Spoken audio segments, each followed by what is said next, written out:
Welcome back for another deep dive. This time we're going to take a close look at Astra Microwave Products Ltd.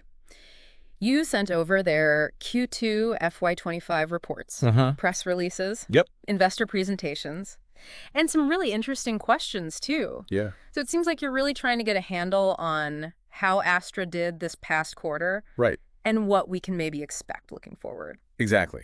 And I think what makes this deep dive particularly fascinating is that we're not just looking at the numbers. We can combine the hard financial data with Okay. with their own narrative Yeah. and their strategies and their vision for the future and see how it all connects. I like that. So for anyone listening who might not know much about them, Yeah. who is Astra Microwave Products Ltd? Well, they're an Indian company, Okay. and they design and develop and manufacture some really impressive tech Like what? in the defense, aerospace, and space sectors. Wow.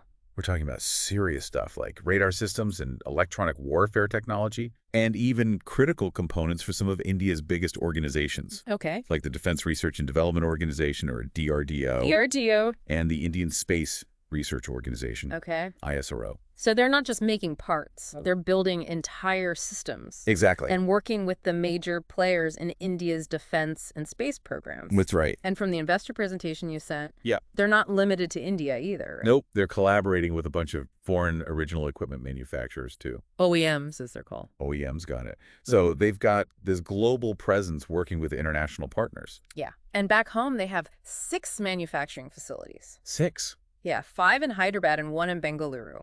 Wow. All equipped to handle these complex high-tech systems. Okay, so they're clearly a major player in these fields. But how are they actually performing? Let's look at those financials. Yeah, let's dive in. So revenue-wise, both standalone and consolidated, it looks really good. They saw a big jump in Q2 FY25. How big are we talking? We're looking at a year-over-year increase of about 21% for the quarter. Okay. And for the first half of the fiscal year, a solid 19% increase overall. So the top line looks really good. Yeah. What about profitability, though? Yeah, for the most part, it's really impressive. The standalone profit after tax, or PA, BT. yeah, it surged by 44% Wow. for the half-year results. Oh, okay. And consolidated PA showed a 40% rise compared to the same period last year. Those are some great numbers. Yeah, they are. But I did notice in your notes that you flagged something about a dip in consolidated P for Q2, specifically. Something about a 15% drop year over year. Yeah, that's right. Should we be concerned about that, or is it just a minor thing? That's a great question. And it does seem a little counterintuitive given how well they're doing overall. Right. But I think to really understand what's going on, Yeah. we need to dig a little deeper. Okay. Maybe look at the cash flow statements. Okay. Those might shed some light on this. Okay, let's do that. But first, to get a better idea of their future prospects, Right. we should probably look at their order book. And wow, it's not small. Definitely not. Yeah. It's actually surpassed ours 2,000 crores. 2,000 crores. That's massive. It is.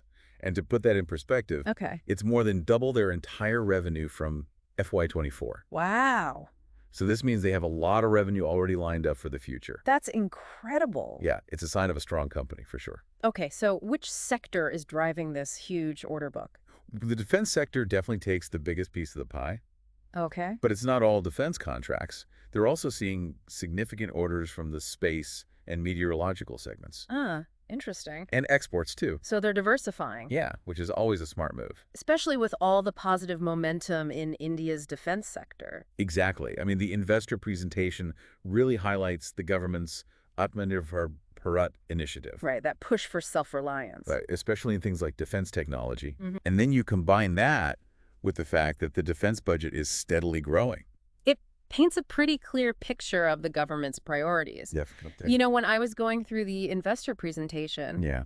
there was this one slide that really stood out to me. Which one? It was the one that visually mapped out Astra's journey over the years. Oh, yeah. It's amazing to see how they started with a focus on telecom and then transitioned into radar and strategic electronics. Yeah. And now they're a full-fledged system developer for these major defense projects. It really shows how much they've grown Yeah. and how they've become more sophisticated over time. I mean, they haven't just expanded. They've strategically moved up the value chain. Right. Remember those key milestones they highlight? delivering their first system to the defense sector in 2018. Okay. Successfully completing that big radar production order for the paramilitary forces in 2020. Oh, right. And then in 2022, they delivered this complex phased array telemetry system. And remind me what that is. It's a sophisticated system used to track and receive data from missiles and rockets. Okay. Really impressive stuff. Definitely some noteworthy achievements there. Ah. Okay, so before we get too carried away celebrating their success, Right. let's get back to that dip in consolidated PT for Q2. Okay.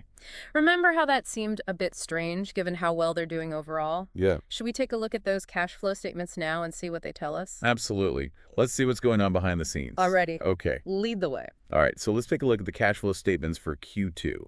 Okay. And look at this. What is it? There's a pretty significant cash outflow in the investing activities section. Oh, interesting. This suggests that Astra has been making some substantial investments I see. during this quarter. So maybe instead of being a bad sign, Right. this could actually indicate that they're spending strategically. Exactly. It's like they're laying the groundwork for future growth. Okay. But they're planting seeds for a future harvest. Yeah, exactly. I like that analogy. That makes sense. You see a company like Astra, they're operating at the cutting edge of technology. Right.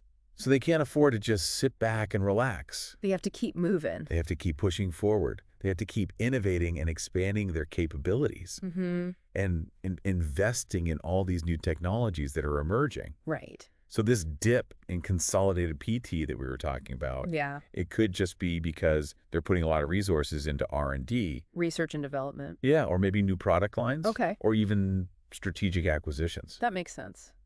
And it seems to line up with what they were saying in their investor presentation about really focusing on digital expertise. Exactly. Yeah. They're not just talking about it. Right. They're actually putting their money where their mouth is. Yeah, that's a good point.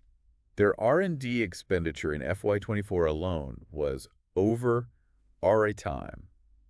38 crores. 38 crores? That's a serious investment. It shows that they're committed to staying ahead of the curve. Definitely.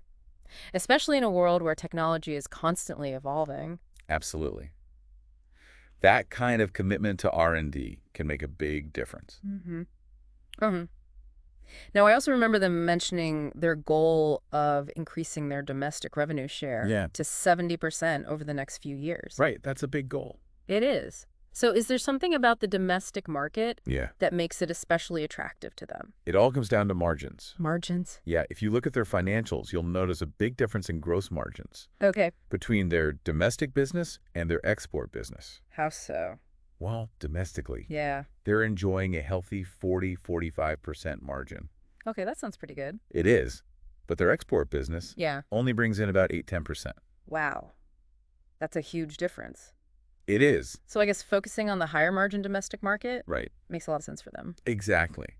Especially with all those government initiatives we were talking about. The ones that are supporting domestic companies in these sectors. It's all about recognizing opportunities Yeah. and playing to your strengths. And it seems like Astra has a lot of strengths. They do. I mean, look at their client list. What about it? It's really impressive. They're working with all these big DRDO labs, Okay. key ISRO centers, Right. and they're even collaborating with global OEMs. It's like they're working with everyone. Pretty much. And it just shows that they have a really solid reputation within the industry. Makes sense. And that they're able to consistently deliver on these really complex projects. And of course, we can't forget about their strategic partnerships. Oh, right. All those subsidiaries and joint ventures. Yeah, they're really building a strong network. They are. It's a smart strategy. How so? Well, these partnerships give them access to new technologies. And they help them expand their product offerings. I see. And open doors to new markets. Okay. Give me an example. Sure. Take their joint venture with Rafael Advanced Defense Systems Ltd. What's that? It's an Israeli company. Okay. And together, Yeah. they're focusing on tactical radio communication, electronic warfare, and signal intelligence systems. Wow. That's a powerful combination. Yeah, it's a real powerhouse in the defense tech world. So it sounds like Astra has everything going for them. It does seem that way. But, you know me, I always like to look at both sides of the coin. right, of course. And with any investment, there are always risks and challenges. Like what? Well, the defense sector in general. Yeah, It's a complex and competitive environment. that's true. Astra's going to have to navigate geopolitical uncertainties Okay. and adapt to all these rapid technological disruptions that are happening. Right. Technology moves so fast these days. It does. Yeah. And they also have to keep up with evolving customer demands. That's a good point. Yeah. And what about external factors? Like what? Things like global supply chain disruptions or fluctuations in the semiconductor market. Right. Those are all things that could impact their performance in the future. We've all seen how those things can play out. We have. Yeah. But even with all that in mind, Yeah. I think the overall outlook for Astra Microwave Products Ltd. Is pretty promising. That's good to hear. Yeah, Okay, well, we've covered a lot in this deep dive. we have. So before we wrap things up, Okay, we'll have to do a quick recap for our listener. sounds good. So let's recap what we've learned about Astra Microwave Products Ltd. They've got strong financials, a healthy order book pointing to continued growth. Yeah, and a clear strategy in place to capitalize on everything happening in India's defense sector. Right. They're really well positioned. And I think it's important to remember Oh, their commitment to R&D. absolutely. And that strategic focus on the domestic market with those higher margins. Yeah, those are key ingredients in their success so far. But before we sign off, I'd love to hear your thoughts on something. Okay. Given Astra's increasing focus on systems development and the Indian government's big push for self-reliance in defense, what role do you see Astra playing in shaping India's future defense capabilities? That's a great question. Yeah. It's clear that Astra isn't just along for the ride, you know? Right. They're not just passengers in India's defense modernization.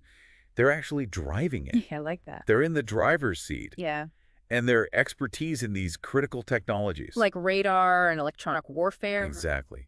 Combined with their close relationships with those government organizations. Right. DRDO and ARIZARO. Yeah, it all puts them in a fantastic position to really contribute to India's evolving defense needs. Yeah, they're not just meeting the needs, they're anticipating them. Right. They're shaping the future. And as India keeps moving towards greater self-reliance in defense technology, Yeah. companies like Astra are going to be leading the way. I think so. Yeah, It's a really exciting time for the Indian defense sector. it is. And I think we're going to be hearing a lot more about Astra in the years to come. I agree. Well, to our listener, I hope this deep dive has given you a solid understanding of Astra Microwave Products Ltd. Their performance this past quarter has been impressive, Jelly strong. and we've seen that they have huge potential for continued growth. Absolutely. We didn't just scratch the surface, we went deep. We did. We looked at their financials, their growth strategy, even their potential impact on India's defense landscape. It's all about going beyond the headlines. Exactly. And I hope our listener feels empowered now to form their own opinions about Astra and what's happening in India's defense and space sectors. Knowledge is power. It really is. Yeah. And you know, maybe this deep dive sparked a new interest for someone listening. Yeah, or gave him an investment idea. That's what we love about these deep dives. It's not just about information. Right. It's about sparking curiosity. Exactly. And empowering our listeners to learn more. So until next time, Yeah. keep diving deep and never stop learning. Happy exploring.